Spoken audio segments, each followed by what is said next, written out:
नमस्कार, मैं हूं रंजीत कुमार और ये है देश का मूड मीटर, जहां आप और हम मिलकर टटोलते हैं देश के बड़े मुद्दों पर देश के नब्ज। हम अपनी स्क्रीन पर एक क्यूआर कोड दिखाते हैं जो एक तरह से आपका ईवीएम है।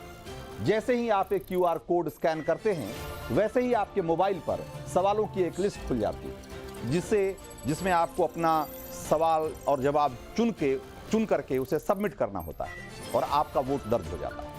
तो मोबाइल निकालिए और देश का मूड मीटर घुमाने के लिए हो जाइए तैयार। और मूड मीटर में आज का एजेंडा है राहुल गांधी की कास्ट पॉलिटिक्स। कांग्रेस के सीनियर नेता आनंद शर्मा ने आज अपनी ही पार्टी को एक चिट्ठी लिखी। चिट्ठी क्या, समझिए आरोप पत्र है।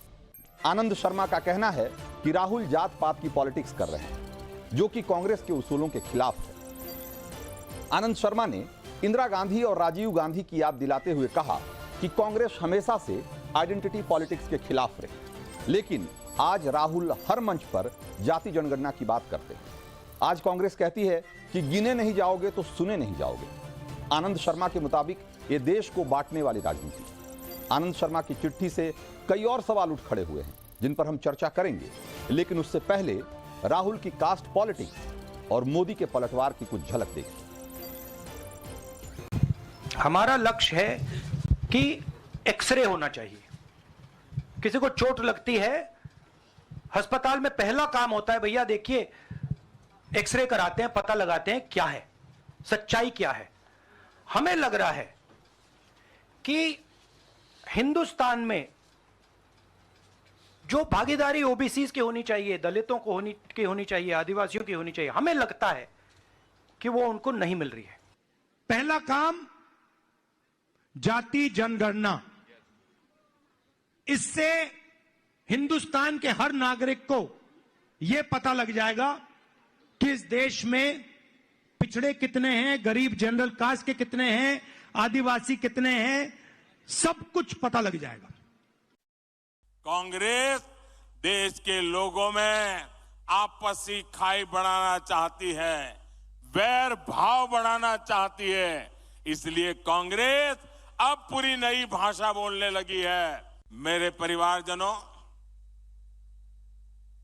कल से कांग्रेस ने एक अलग लाभ आरोपना शुरू कर दिया है। ये कांग्रेस के नेता कहते हैं, जितनी आबादी उतना हक।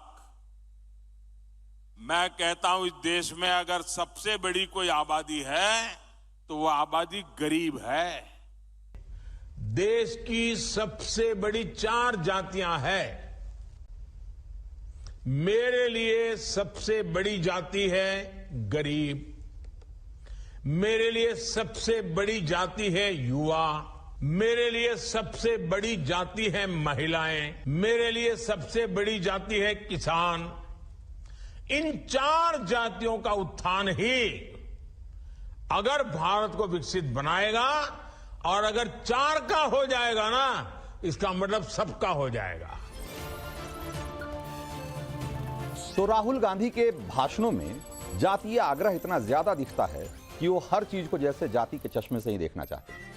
आप लोगों को याद होगा कि पिछले दिनों एक सभा में किसी पत्रकार ने उनसे सवाल पूछा, तो जवाब में राहुल ने उसकी और उसके कंपनी के मालिक की जाति पूछने लग गए। कांग्रेस कार्यकर्ता उस पत्रकार के साथ हाथापाई पर उतर आए थे। सवाल यह है कि जिस जात पात की राजनीति से देश की सियासत आगे निकलती दिखाई दे रही थी, क्या राहुल गांधी फिर से उसे पीछे उसी दौर में खींच रहे हैं? क्या राहुल गांधी विकास के मुद्दे पर मोदी को चुनौती नहीं दे सकते, इसलिए उन्होंने जाति वाला कार्ड खेलना शुरू कर दिया?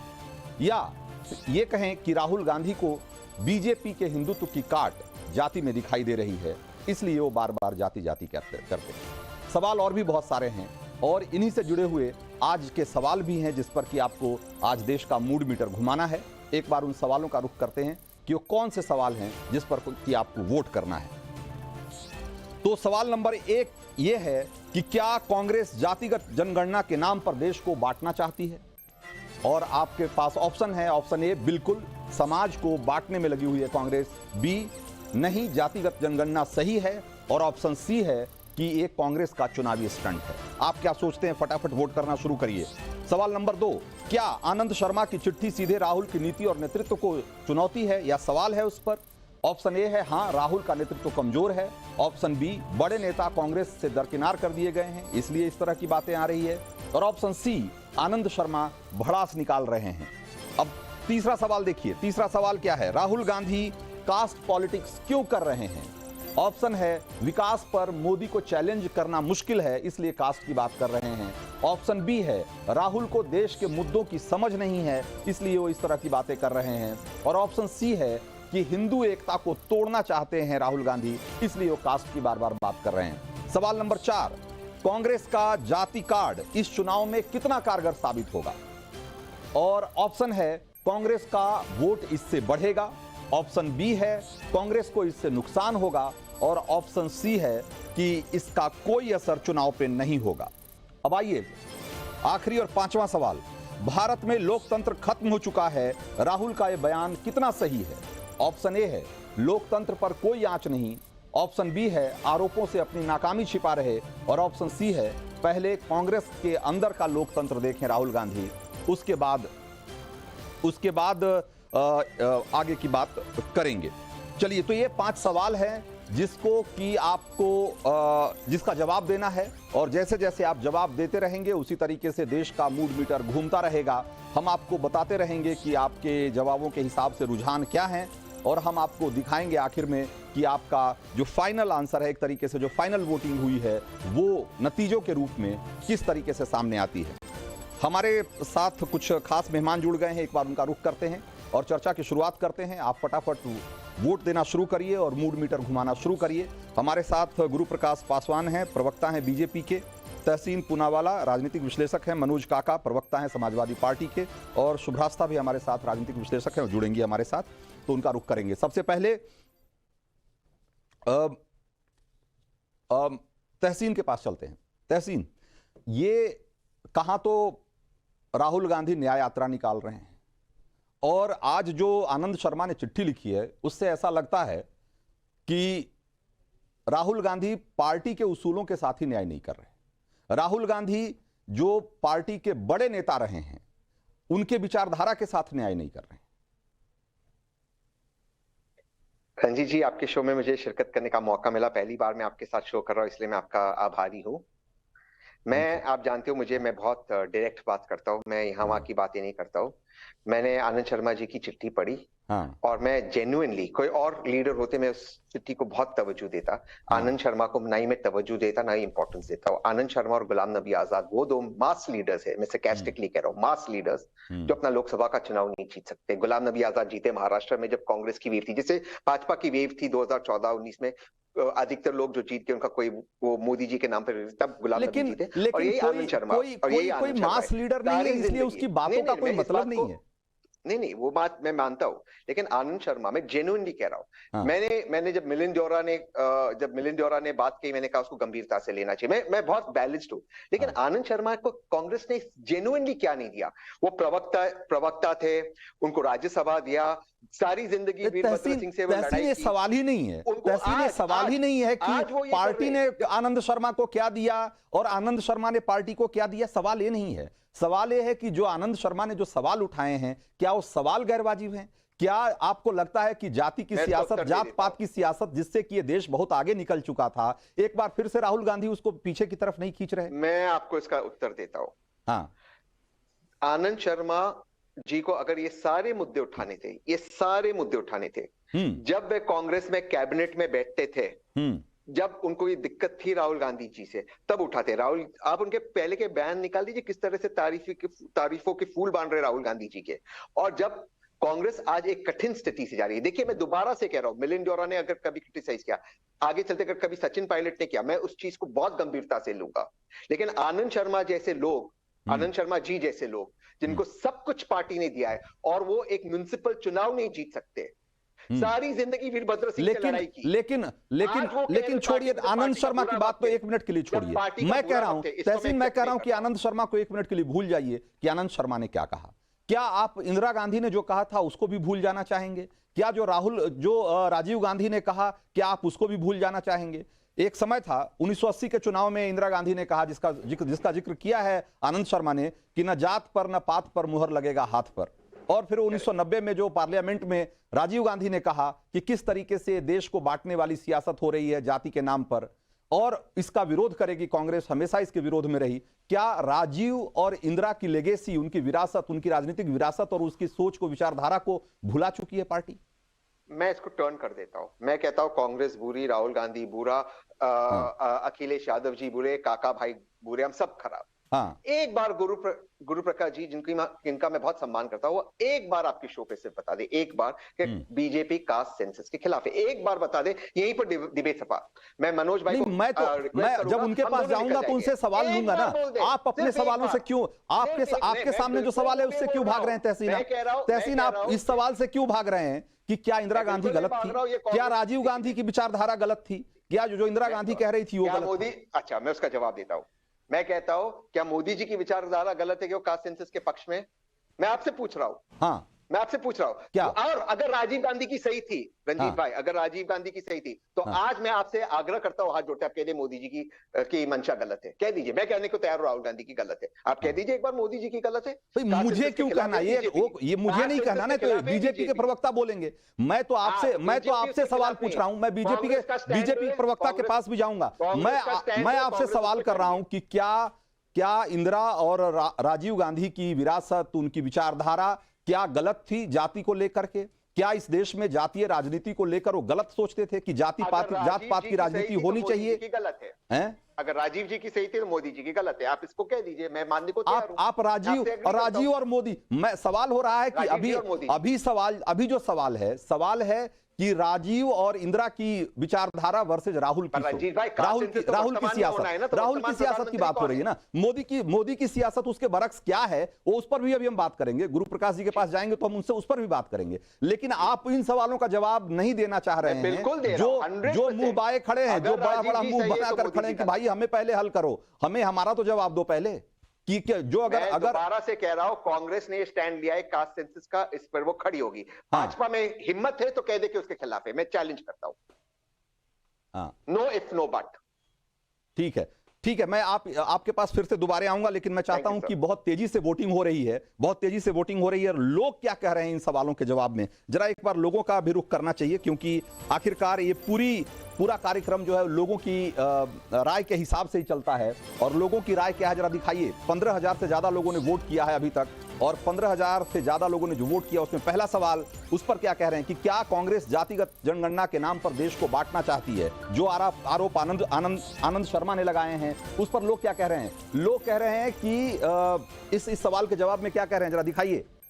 इस पे क्या रुझान बता रहे हैं? 87% लोग कह रहे हैं कि बिल्कुल समाज को बांटना चाहती है कांग्रेस, और सिर्फ 1.5% लोग हैं जो ये मानते हैं कि जाति जनगणना सही है। बाकी आप देखिए, कांग्रेस का चुनावी स्टंट है ऐसा मानने वाले लोग करीब 11.5% हैं। आप इसी से अंदाजा लगाइए तहसीन कि लोग क्या सोच रहे हैं। जो आनंद शर्मा कह रहे हैं कमोबेश उसी लाइन पर इस देश की जनता भी, उसमें से बहुत सारे लोग सोचते हैं, वो मानते हैं, 87% लोग मानते हैं कि ये देश को और समाज को बांटने वाली सियासत है। तहसीन, मैं बिल्कुल, जो आपके लोग हैं, जो आपके दर्शक हैं, उनके ओपिनियन को के सामने मैं अपना सर झुकाता हूं। मैं मानता हूं ये जमहूरियत में उनकी अधिकार है। मैं ये कहता हूं कि कांग्रेस कास्ट सेंसस पे खड़ी है, एसपी खड़ी है, इंडिया अलायंस खड़ी है। अगर हिम्मत है तो भाजपा कह दे कि कांग्रेस इस चीज पे गलत है, मैं मान लूंगा, मैं दोबारा से सर झुकाऊंगा। आपके सामने ही है गुरु प्रकाश, तो बीजेपी कह दे। हाँ, तो एक बार पूछ लेते हैं ना, बीजेपी के प्रवक्ता भी हमारे साथी हैं, उनसे भी पूछ लेते हैं कि वो क्या कह रहे हैं। गुरु प्रकाश जी बताइए। देखिए देखिए, सबसे पहले तो मैं एक बात स्पष्ट कर देना चाहता हूं। कल का दिन बड़ा विशेष था, कल 20 मार्च था, और कल देश ने समता दिवस बनाया था। इसके पीछे कारण यह है कि 20 मार्च का ही वो दिन था जब बाबा साहेब अम्बेडकर ने ये सत्याग्रह किया था, ये आंदोलन किया था कि सभी जाति के लोग एक ही जल के स्रोत से पानी पिए। और आज का दिन है, आज 21 मार्च 2024 है। आज कांग्रेस पार्टी के दफ्तर में एक प्रेस वार्ता हो रही थी। कांग्रेस पार्टी के सम्माननीय राष्ट्रीय अध्यक्ष मल्लिकार्जुन खड़गे जी, जो दलित समाज से आते हैं और लगातार कांग्रेस के शीर्ष नेता ये कहते हैं कि हमारे पार्टी के राष्ट्रीय अध्यक्ष दलित समाज से आते हैं। एक बहुत ही विभत्स, एक बहुत ही घृणित करने वाला हम लोगों ने वीडियो देखा। दलित समाज से आने वाले राष्ट्रीय अध्यक्ष मल्लिकार्जुन खड़गे जी को प्यास लगी थी, उस प्रेस वार्ता में, लाइव प्रेस वार्ता में उनको पानी पीना था। लेकिन कांग्रेस की सामंतवादी मानसिकता को देखिए आप, कांग्रेस की सामंतवादी मानसिकता की पराकाष्ठा देखिए आप। एक दलित समाज से आने वाला कांग्रेस पार्टी में राष्ट्रीय अध्यक्ष भी हो जाए। एक गिलास पानी पीना था, पहले सोनिया गांधी जी से पूछा, फिर राहुल गांधी जी से पूछा, दोनों को प्यास नहीं लगी थी। उसके बाद कांग्रेस पार्टी में दलित समाज से आने वाले राष्ट्रीय अध्यक्ष को पानी पीना पड़ा। दुर्भाग्य देखिए आप, कांग्रेस की सामंतवादी मानसिकता देखिए आप। और ये देखिए इतिहास है, देखिए ये इतिहास है। नहीं ये उसको छोड़िए, आप सीधे इस सवाल का जवाब दीजिए ना कि जाति जनगणना के सवाल पर आपकी राय क्या है, आपकी पार्टी का स्टैंड क्या है? नहीं देखिए, उसको छोड़ने की आवश्यकता नहीं है। नहीं, आप आप इस मानसिकता को समझने की आवश्यकता ठीक है। आप कांग्रेस पार्टी के नहीं, आप हो सकता है कि ओवर रीड कर रहे हैं, हो सकता है। उस पर मैं नहीं आऊंगा। मैं सीधा सवाल है, उससे ज्यादा बड़ा सवाल है। सवाल ये है कि जातिगत जनगणना के सवाल पर आप क्या सोचते हैं, आपकी पार्टी क्या सोचती है, क्या स्टैंड है, उसको क्लियर करिए ना। मैं आपके सवाल को समझ गया हूं। थोड़ा मुझे बिना हस्तक्षेप के उत्तर देने का अवसर देंगे, जिस प्रकार तहसीन पूनावाला दे रहे थे। तो मैं बड़ा आपका आभारी रहूंगा सर। देखिए, जातिगत जनगणना की आवश्यकता क्यों है? क्योंकि समाज में भेदभाव है, समाज में अन्याय है। हम तो चाहते हैं कि समाज में न्याय स्थापित हो, लेकिन देखिए एक बात को हमें समझने की आवश्यकता है। देश के इतिहास में पहली बार संविधान के सर्वोच्च स्थान पे आदिवासी की बेटी कब बैठी है? मैं पूछना चाहता हूं तहसीन पूनावाला जी से। आज देश के प्रधानमंत्री को 100 से ज्यादा बार गालियों का सामना क्यों करना पड़ा है? क्योंकि वो अति पिछड़ी जाति से आते हैं, क्योंकि उनका जन्म सामान्य परिवार में हुआ था। देखिए, मानसिकता यही है। जब भी कांग्रेस पार्टी के युवराज, कांग्रेस पार्टी के नेता राहुल गांधी जी जातिगत जनगणना की बात करते हैं, तो जाति के नाम पे समाज में भेदभाव पैदा करना चाहते हैं, जाति के नाम पे वोट बैंक की राजनीति करना चाहते हैं। आपके पास मौका था। देखिए, बाबा साहेब अंबेडकर का देहांत होता 1956 में, उनको भारत रत्न मिलता है 40 सालों बाद उनके मौत के। क्यों? कांग्रेस पार्टी नहीं चाहती थी। कांग्रेस पार्टी ने अपने अंदर के दलित समाज, पिछड़े समाज को कैसे ट्रीट किया है, समाज को जानना आवश्यक है। कि जब कांग्रेस पार्टी के नेता, ठीक है, लेकिन आप जाति जनगणना के सवाल पे अभी भी आपने कोई जवाब नहीं दिया। गुरु प्रकाश, जाति जनगणना के सवाल पर अभी भी आपका कोई जवाब नहीं आया है। मैं मनोज काका का एक बार रुख करता हूं। मनोज काका से इस सवाल को लेकर चलते हैं कि भाई आप तो, मनोज काका, आपकी पार्टी तो एक तरीके से जातीय राजनीति की चैंपियन रही है और हमेशा से आप जातीय राजनीति ही करते रहे। क्या जातीय राजनीति विकास की राजनीति के खिलाफ नहीं है? क्या आपको लगता है कि ये जातीय राजनीति वो लोग करते हैं जो कि विकास की राजनीति पे अपने को जनता के सामने पेश नहीं कर सकते, साबित नहीं कर सकते?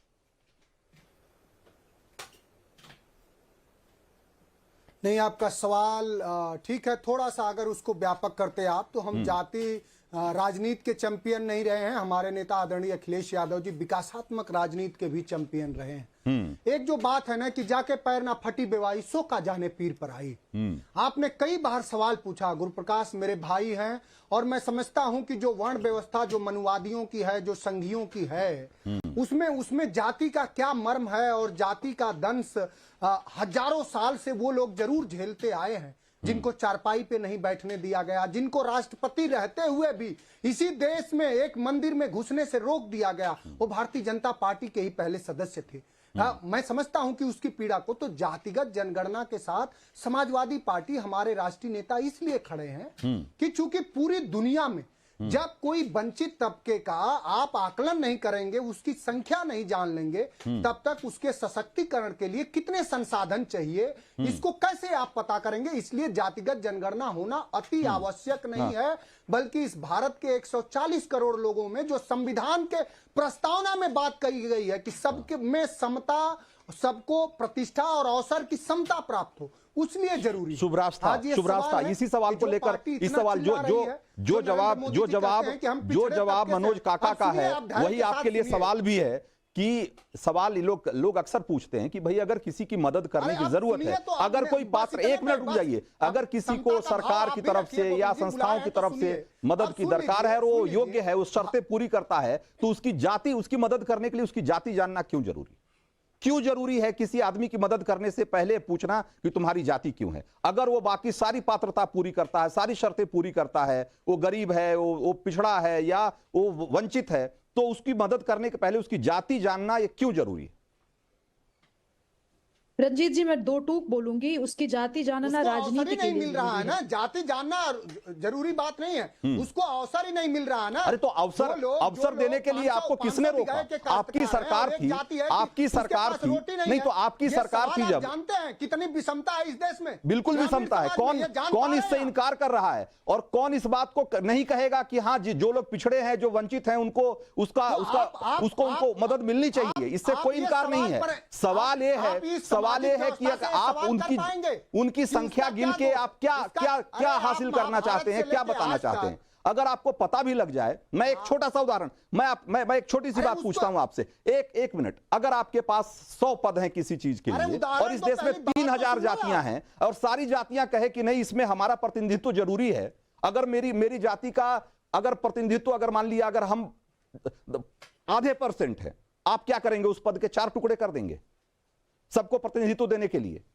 भाई आप कह देते हैं कि जिसकी जितनी संख्या भारी उसकी उतनी हिस्सेदारी तो सब 3000 लोग, अगर 100 पद को 3000 लोगों में बांटना है, 3000 जातियों में बांटना है, कैसे बांट देंगे? कैसे बांट देंगे मनोज काका? इसको नहीं झेले हो ना, कैसे बांट देंगे? दंश को नहीं झेले हो तो आप नहीं जान सकते। भाई ये कह देना आसान है, ये कह देना आसान है, ये कह देना आसान है मनोज काका कि आपने जाति का दंश नहीं झेला इसलिए नहीं समझेंगे। आपको ये बात आपकी और आपके कम से कम आपकी जुबान से बात बिल्कुल शोभा नहीं देती, इसलिए क्योंकि आपकी पार्टी के जो बड़े पुरोधा रहे हैं, वो लोहिया से लेकर और जनेश्वर मिश्रा तक, वो उन जातियों में से नहीं थे, उन जातियों में से नहीं थे जिनकी आप बात कर रहे हैं। लेकिन उन्होंने समाजवाद की और समानता की लड़ाई में सबसे बढ़ चढ़ कर हिस्सा लिया ना।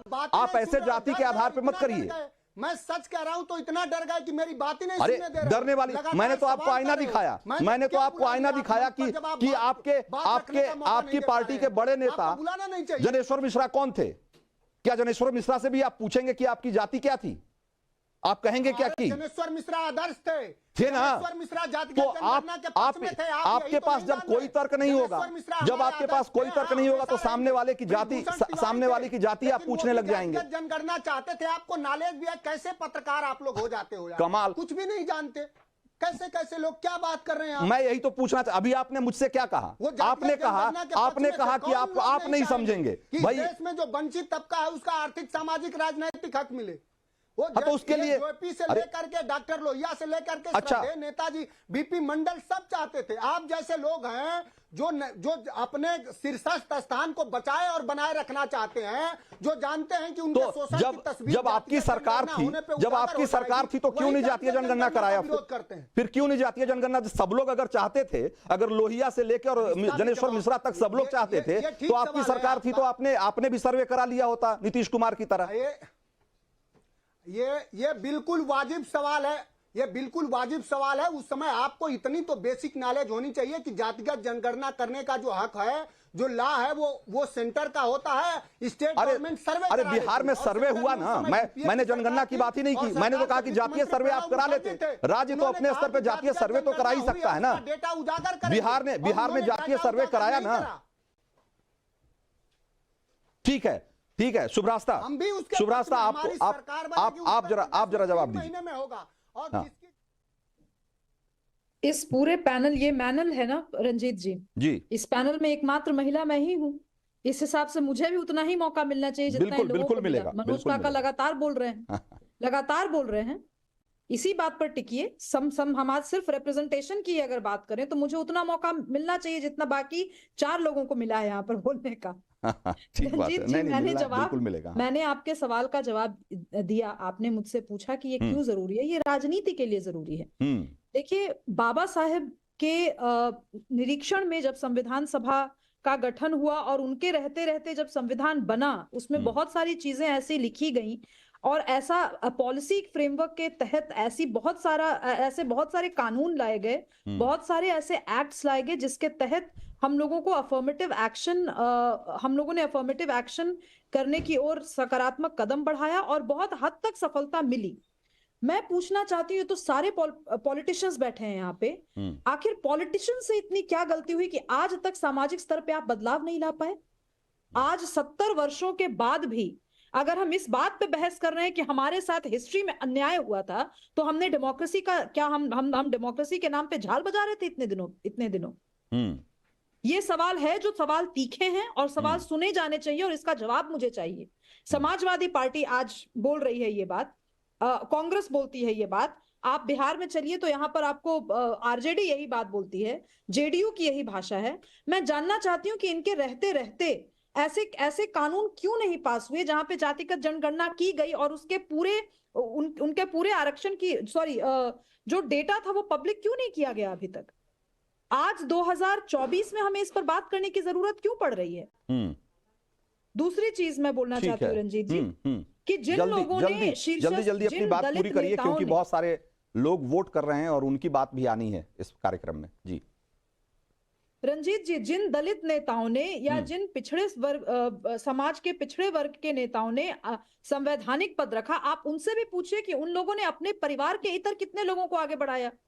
पूछिए ना। आज मैं नाम ले लेकर नहीं बोलना चाहती, लेकिन मनोज काका को ये सवाल ज्यादा समझ में आ रहा होगा। मैं सवाल लेकर आगे जाऊंगा, लेकिन उससे पहले जरा एक बार देख लेते हैं कि सवाल नंबर 2 और 3 के रुझान क्या कहते हैं। सवाल नंबर 2 हमने पूछा था कि क्या आनंद शर्मा की चिट्ठी सीधे राहुल की नीति और नेतृत्व को चुनौती है या उस पर सवाल है? क्या कह रहे हैं लोग? हाँ मानने वाले लोग कि हाँ, ये राहुल का नेतृत्व कमजोर है और उसको एक तरीके से चैलेंज है, ऐसा मानने वाले लोग करीब 87% हैं। और बड़े नेता कांग्रेस में दरकिनार कर दिए गए हैं, ऐसा मानने वाले लोग 10% हैं। और आनंद शर्मा अपनी भड़ास निकाल रहे हैं, ऐसा मानने वाले लोगों की संख्या बहुत कम है, करीब 3% लोग हैं। ये दूसरे सवाल का जवाब है। तीसरे सवाल का रुझान क्या है, जरा उसको भी देखते हैं एक बार। राहुल गांधी कास्ट पॉलिटिक्स क्यों कर रहे हैं, और इस सवाल के जवाब में आप क्या कहते हैं? जो दर्शक हमारे देख रहे हैं वो क्या कह रहे हैं? करीब 20,000 से ज्यादा लोगों ने अभी तक वोट किया है और उसमें से 42% लोग मानते हैं कि विकास पर मोदी को चैलेंज करना मुश्किल है, इसलिए वो जाति की बात करते हैं। और ऑप्शन बी, जो कि राहुल को देश के मुद्दों की समझ नहीं है, इसलिए वो जाति कर रहे हैं, ऐसे मानने वाले लोगों की संख्या 21% है। और 36% लोग ऐसा मानते हैं, 36.5% लोग मानते हैं कि हिंदू एकता तोड़ना चाहते हैं राहुल, इसलिए वो जाति की बात कर रहे हैं, जाति का कार्ड चल रहे हैं। तहसीन पूनावाला, सवाल और उसके रुझान दोनों आपके सामने हैं। क्या राहुल, एक बहुत बड़ा सवाल यह है कि क्या राहुल के पास कोई बेहतर अल्टरनेट एजेंडा नहीं है, कोई विकास का ऐसा एजेंडा नहीं है जिस पर कि देश को एकजुट किया जाए, देश के जनमानस को जोड़ा जाए? इसलिए राहुल गांधी को लगता है कि ये सबसे आसान, पुराना, भले घिसा पीटा है, लेकिन कारगर तरीका है कि जाति राजनीति पर चले आओ। मैं आपकी इस बात को 1 मिनट के लिए मान लेता हूं, लेकिन कुछ बुनियादी प्रश्नों पे गलती हुई है। बड़ी विनम्रता से मैं कहना चाहता हूँ। 2011 में कास्ट सेंसस हुआ था, भाजपा ने रोका, भाजपा ने उसमें एलिज किया, उसमें दोष लगाया कि उसमें गलतियां थी। ये भाजपा ने ऑन द फ्लोर ऑफ, उसके पहले आपके पास 10 बार मौके होंगे। सर सुन लीजिए मेरी बात। 1931 के बाद कोई जातीय जनगणना नहीं हुई, और उसके बाद से इस देश में किसकी सरकार थी, किससे छिपी हुई है बात? करेक्ट। तो मैं कह रहा हूँ कांग्रेस खराब है, गलत है, सब कुछ। जब कांग्रेस ने किया उसके बाद की बात करते, 2011 की बात करते। कांग्रेस ने किया 2011 में, भाजपा ने उसको रोका, भाजपा ने ये कहा कि उसमें गलतियां हुई है। ये on the floor of the house है। माननीय राजनाथ सिंह जी ने खड़े होकर कहा कि जो भी नई सरकार आएगी हम इसको रिलीज करेंगे, 2018 में रिलीज करेंगे। माननीय राजनाथ सिंह जी ने फ्लोर ऑफ द हाउस का, मैं टाइम्स नाउ को कोट कर रहा हूं, आपके इंग्लिश चैनल को। क्या हुआ आज ये सरकार में? आज तक गलतियां नहीं निकली। क्यों नहीं निकली? दूसरा आपका सवाल था कि क्या जाति के आधार पर दिया जाना चाहिए, फिर उसके बाद आपने कहा जरूर कोई पिछड़ा हो सकता है। क्या विकास नहीं, कि क्या विकास के एजेंडे पर, विकास के एजेंडे पे आप चुनाव नहीं लड़ सकते, मोदी को चैलेंज नहीं कर सकते, इसलिए जाति की बात कर रहे हैं? सर मैं 2-3 चीज बोल दूं, क्योंकि एक मिसकंसेप्शन होता है।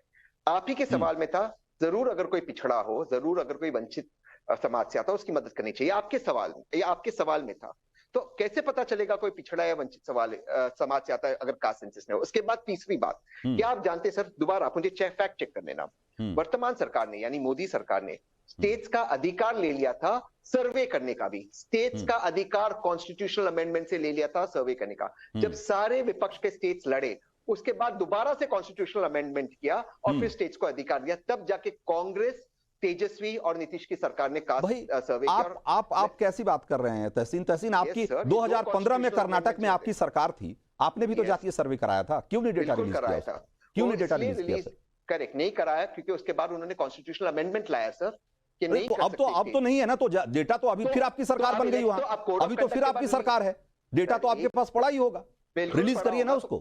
कोड ऑफ कंडक्ट के बाद रिलीज होगा, सिद्धरामैया ने कह दिया ये बात, हाँ हो जाएगा और करना है। और एक तो चीज कोड ऑफ कंडक्ट मतलब इसलिए चुनाव के लिए रोक रखा था आपने उसको, क्योंकि ताकि आप पूरे चुनाव में उसको मुद्दा बनाकर भुनाएंगे। नहीं सर, इनफैक्ट चुनाव के लिए नहीं रोका है, इसलिए नहीं किया ना पहले रिलीज। और इनफैक्ट सिद्धरामैया ने ये कहा कि उसके हिसाब से हम सबको इंसाफ देंगे। किस हद तक गए? अब मैं दोबारा से आपके शो पे एक सवाल पूछ रहा हूं, भाजपा को कहो जो कांग्रेस कर रहा है गलत कर रहा है, और वो नहीं करेंगे, और वो जो बीजेपी का कास्ट सेंसस है उसको कैंसिल करेंगे और कर्नाटका का कास्ट सेंसस अच्छा, तो एक बात बताइए तहसीन, जब इंदिरा गांधी और राजीव गांधी ये कहते थे कि ये जातीय राजनीति अच्छी चीज नहीं है, ये समाज में भेदभाव पैदा करती है, ये समाज को बांटने का काम है, तो क्या इंदिरा और राजीव गलत थे?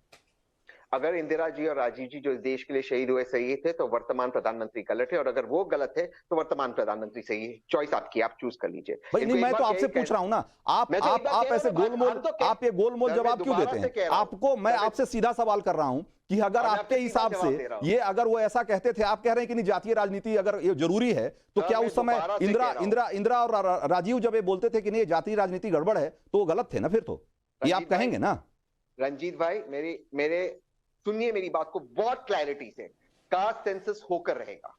भाजपा इसको कह दे आज आपके शो पे कि गलत है, मैं चैलेंज करता हूं, और यहां पर डिबेट खत्म हो गया। मैं मनोज भाई से भी रिक्वेस्ट करता हूं, अगर ये कह देंगे कि नहीं करा रहे, यहां पर डिबेट खत्म हो जाएगा। एक बार कह दे कांग्रेस और सपा गलत है, एक बार सिर्फ कह दे, सिर्फ एक बार। मैं सब कहने को तैयार हूं, राजीव जी गलत, इंदिरा जी गलत, नेहरू जी गलत, गांधी जी गलत, सिर्फ वोट से करें। चलो मैं ये भी कह रहा हूं, अब आप बताओ क्या आप नहीं कर रहे कास्ट सेंसस? एक बार बोल देना भाजपा के नहीं। गुरु प्रकाश जवाब देंगे, लेकिन उसके पहले जरा मैं एक बार दिखाता हूं कि बिहार के लोग, जहां पर कि जातीय सर्वे हो चुका है, वहां तीसरे सवाल के जवाब में लोग क्या कह रहे हैं, जरा देखिए। राहुल गांधी कास्ट पॉलिटिक्स क्यों कर रहे हैं, इसके जवाब में लोग बिहार के, ये जो आंकड़े हम आपको दिखा रहे हैं, बिहार के आंकड़े हैं, उसमें लोग क्या कह रहे हैं। विकास के मुद्दे पर मोदी को चैलेंज करना मुश्किल है, ऐसा मानने वाले लोग 37% हैं, और राहुल को देश के मुद्दों की समझ नहीं है, 18-19% लोग मानते हैं, और हिंदू एकता को तोड़ना चाहते हैं, इसे 44% लोग मानते हैं। ये बिहार जहां पर की जातीय सर्वे हो चुका है, वहां के लोगों की राय है। हाँ, अब गुरु प्रकाश जी जो अभी तहसीन बोल रहे थे, वो जो उनका आरोप है, जरा उसका जवाब दीजिए।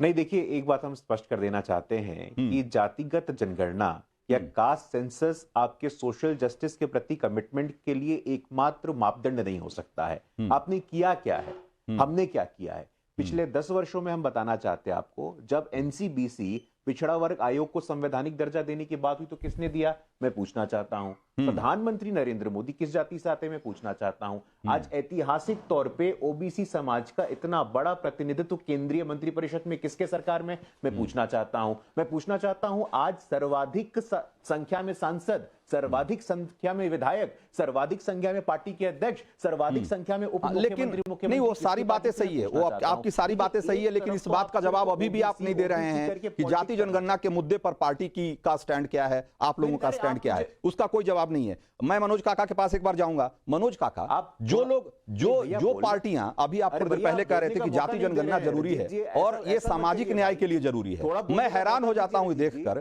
कि वैसी पार्टियां जो सिर्फ दिन भर सामाजिक न्याय की बात करती है, वो पारिवारिक न्याय से आगे ही नहीं बढ़ पाती। ये आयरनी कांग्रेस के साथ भी है और आपके साथ तो खैर नहीं। पारिवारिक न्याय तो सबसे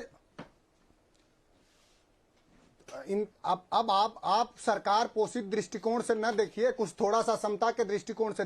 जातिगत जनगणना इसलिए जरूरी है कि आपको संविधान और इस देश के सर्वोच्च न्यायालय के कॉन्स्टिट्यूशनल बेंच का वो निर्णय पढ़ना चाहिए कि जब मंडल कमीशन लागू हुआ तो कुछ लोग चले गए सुप्रीम कोर्ट कि मंडल कमीशन लागू नहीं होना चाहिए। सुप्रीम कोर्ट ने कहा, क्या आप अपने चैनल और अपने संस्थान से कहेंगे कि माननीय सर्वोच्च न्यायालय का जो निर्णय, सर्वोच्च न्यायालय की संवैधानिक पीठ ने कहा कि इस देश में पिछड़ेपन का अगर कोई आधार है तो वो जाति है, इसलिए जातिगत जनगणना जरूरी है। इसलिए जरूरी है कि वर्णवादी व्यवस्था में एक हरिजन के बच्चे, मैंने जो सवाल किया उसका जवाब दीजिए ना। अगर जातियों की और सामाजिक न्याय की इतनी चिंता है तो परिवार से परे भी देकर, परिवार के हित से परे भी जाकर देखना चाहिए ना मनोज काका।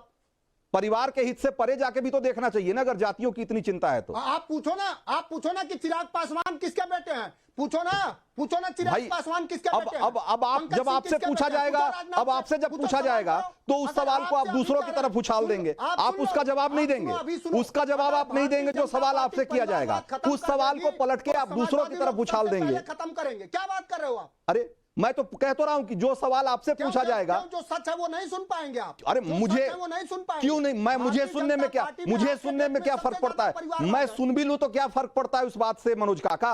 आपके, लेकिन जो सवाल आपके ऊपर हैं उस सवाल का जवाब अगर आप नहीं देंगे तो ऐसा थोड़ी है कि सवाल खत्म हो जाएंगे। उससे भी पूछने का थोड़ा साहस करिए ना। जो नहीं, गवर्नमेंट है उससे भी पूछिए। बिल्कुल पूछ लिया जाएगा, बिल्कुल पूछ लिया जाएगा, उसमें कोई उसमें वो आप निश्चिंत रहें, बिल्कुल पूछ लिया जाएगा। लेकिन मुझे मालूम है कि आप इस बात का जवाब नहीं देंगे, इस बात का जवाब नहीं देंगे कि आप दिन भर सामाजिक न्याय की बात करते हैं लेकिन आप पारिवारिक न्याय से ऊपर नहीं बढ़ पाते। सारे हित परिवार को देखकर, सारे फैसले परिवार के हित को देखकर किए जाते हैं। अगर इतना ही भगवतिया देवी को जानते हैं, नहीं जानते?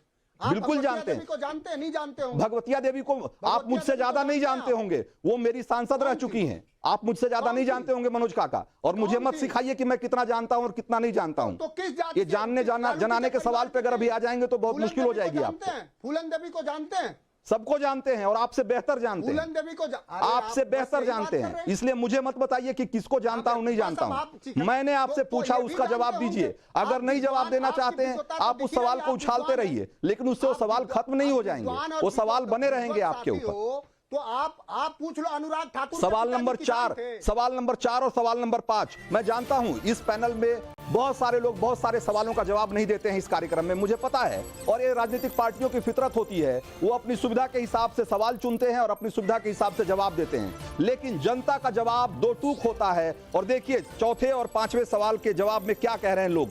कांग्रेस का जाति कार्ड इस चुनाव में कितना कारगर होगा, ये सवाल हमने किया था और लोग क्या कह रहे हैं। कांग्रेस का वोट इससे बढ़ेगा ऐसा मानने वाले लोग 4.5% हैं, और कांग्रेस को इससे नुकसान होगा 52%, 53% लोग मानते हैं, और कोई असर नहीं पड़ेगा इसका, ये 42%, 43% लोग मानते हैं कि इसका कोई असर नहीं पड़ेगा। करीब 25,000 के आसपास लोगों ने वोट किया है अभी तक। मैं आपसे गुजारिश करूंगा कि आप फटाफट वोट करते रहिए, मूड मीटर घुमाते रहिए। अब मैं बढ़ता हूं 5वें सवाल की तरफ, और 5वें सवाल का जवाब क्या है जरा देखिए। भारत में लोकतंत्र खत्म हो चुका है, राहुल का यह बयान कितना सही है? आज उन्होंने कहा था, आज ही उन्होंने बयान दिया है। इस सवाल के जवाब में लोग क्या कह रहे हैं। लोकतंत्र पर कोई आंच नहीं है ऐसा करीब 50% लोग मानते हैं, और आरोपों से अपनी नाकामी छिपा रहे हैं राहुल, ऐसा मानने वाले लोगों की तादाद करीब 35%, 35.5% है। और पहले कांग्रेस के अंदर का लोकतंत्र देखें राहुल, ऐसा मानने वाले करीब 15% लोग हैं। आज वक्त इतना ही था मूड मीटर में। फटाफट अब जल्दी से बता देते हैं कि आज के लकी वोटर कौन कौन हैं जिनको कि आज इनाम मिलेगा। आप सारे मेहमानों का बहुत बहुत शुक्रिया। हम कल फिर किसी मुद्दे पर मिलेंगे। जरा देखते हैं कि आज के लकी वोटर कौन कौन हैं। नंदिता हैं जम्मू कश्मीर से 5501 इनका मोबाइल का आखिरी 4 डिजिट है। संतोष उत्तर प्रदेश से हैं 1235 इनके मोबाइल का आखिरी 4 डिजिट। अब अगला दिखा दीजिए 2 और जो हैं। नाथूलाल राजस्थान 7011 और सुमन मध्य प्रदेश 8946 इनके मोबाइल का आखिरी 4 डिजिट है।